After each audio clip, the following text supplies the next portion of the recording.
What up, folks, and welcome back to Wolfemonsters. Today I'm going to show you 3 different ways that's going to help you catch more redfish during this fall season. So one is going to be talking about tides. The easiest tide to fish is an outgoing tide. So I'm going to show you a quick little illustration of why it is easier. It makes a lot more sense once you see it kind of depicted of how bait fish and redfish act. Second, I'm going to show you for your local area how to look up DNR reports. It's going to help out a lot. So seasons are always changing, of course, and sometimes you just need to know what the fish are eating. So I'm going to show you the DNR website that shows great tips from other captains in your local area that are going to show you what bait to use and how to target those particular species of fish. And then third, for here in Charleston right now, I don't know how many of you guys are noticing live bait's just not working as well, and there's a reason for that. I'm going to discuss a little bit more, and I'm going to suggest you use cut bait, and I bet you'll catch a lot more fish just like this. So stick around with me, and we'll go through these 3 topics, and hopefully this will help you catch a lot more fish this fall.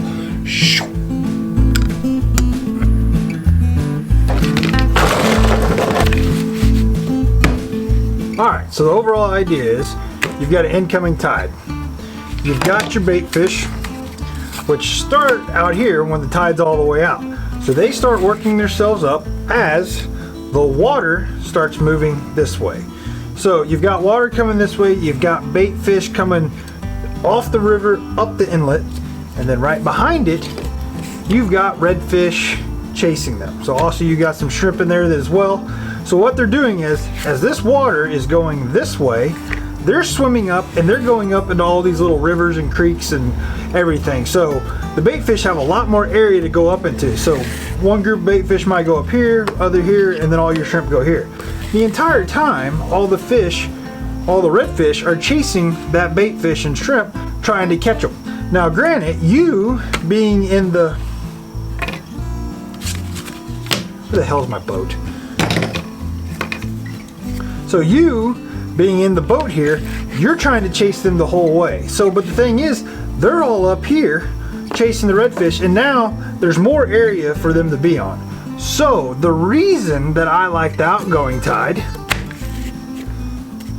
is now you've reversed your water. So now your water is coming down this way, and instead of you having to go up here picking out which one to chase, you can sit in this hole because now they're all bottlenecking because the water is actually pushing the bait fish back towards you.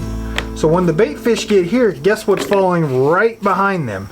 It's going to be your redfish. So they're swimming out to sea like this, and if you sit here, it's a very easy fishing day.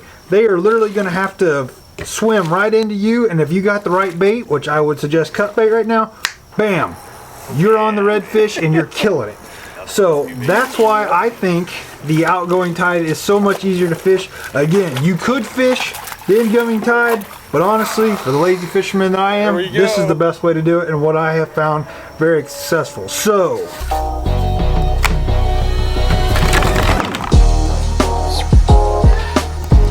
the second thing that I've noticed has really helped out with my overall fishing is going to your DNR website. So here in South Carolina, this is the link right here that you just type in, and it'll show you the saltwater trends or inshore saltwater trends for fish during this time of year. And it's from local captains that are kind of just saying what they have caught, and I have found this to be very helpful. The biggest thing that I like is they say what type of bait they're using at the time. They don't necessarily give you locations, but they're telling you from their expert opinion what they've seen been working. So I try to mirror that as much as I can. Also, a little thing that I do when I'm out on the water is I bring a couple other baits with me. I'm not just going to fish cut bait the entire time. I'll have about 5 different rods out, depending on how many people we have on the boat, with everybody trying something different. And then once I start to see one getting hit more frequently, I'll change everybody's baits over to that particular bait, and it generally proves pretty awesome. So yeah, give that a try. I love using that. And then, like I said before, the third thing that we're going to go over is cut bait right now. So I don't necessarily suggest, if this is all you've got, it'll work, going to the store and buying frozen cut bait.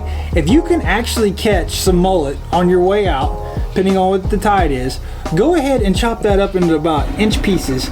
And what you want to do, here's how I would suggest hooking them. If you get that centerpiece, you want to take the hook, which I use circle hooks, which I talk about all the time on this channel. I think they're great. You don't have to set them. You literally just reel and they'll set themselves. But what you want to do so you don't fling them as much, I would suggest taking that hook and going at the top and underneath that spinal cord. And what that's going to do, and come out the other side, what that's going to do is that spine is going to act as a really strong kind of center point, or like almost a beam in a sense. So when you're doing those hard casts where you're flailing out really far, you're going to find that you're not flinging your bait nearly as much. So yeah, try out those 3 tips. For me personally, you can check out the Instagram. We've been catching a ton of fish this fall. So I take these tips that I've showed you, try them out, and leave me a comment below. If it's working or if something that you know that's better, let me know. I'm always learning on this channel just like you guys are. So yeah, I hope you guys are doing great out there. And a lot more fishing videos coming up this fall. Peace.